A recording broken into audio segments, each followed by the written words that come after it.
بسم الله الرحمن الرحيم.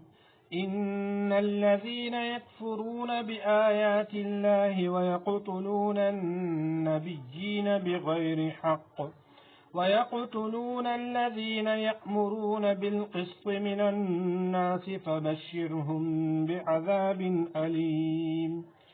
أولئك الذين حبطت أعمالهم في الدنيا والآخرة وما لهم من ناصرين. ألم تر إلى الذين أوتوا نصيبا من الكتاب يدعون إلى كتاب الله ليحكم بينهم ثم يتولى فريق منهم وهم معرضون.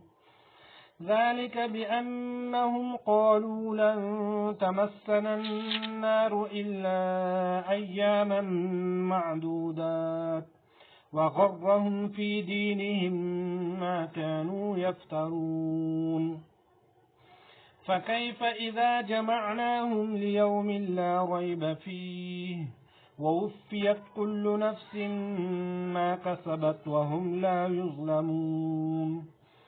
قل اللهم مالك الملك تؤتي الملك من تشاء وتنزع الملك ممن تشاء وتعز من تشاء وتذل من تشاء بيدك الخير إنك على كل شيء قدير.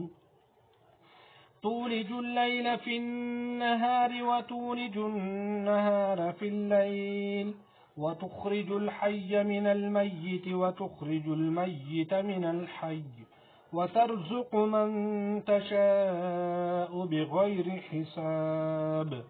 لا يتخذ المؤمنون الكافرين أولياء من دون المؤمنين ومن يفعل ذلك فليس من الله في شيء إلا أن تتقوا منهم تقاه ويحذركم الله نفسه وإلى الله المصير.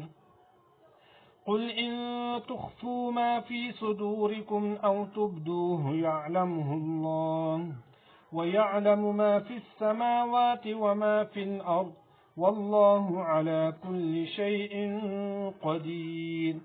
يوم تجد كل نفس ما عملت من خير محضرا وما عملت من سوء تود لو أن بينها وبينه أمدا بعيدا ويحذركم الله نفسه والله رءوف بالعباد.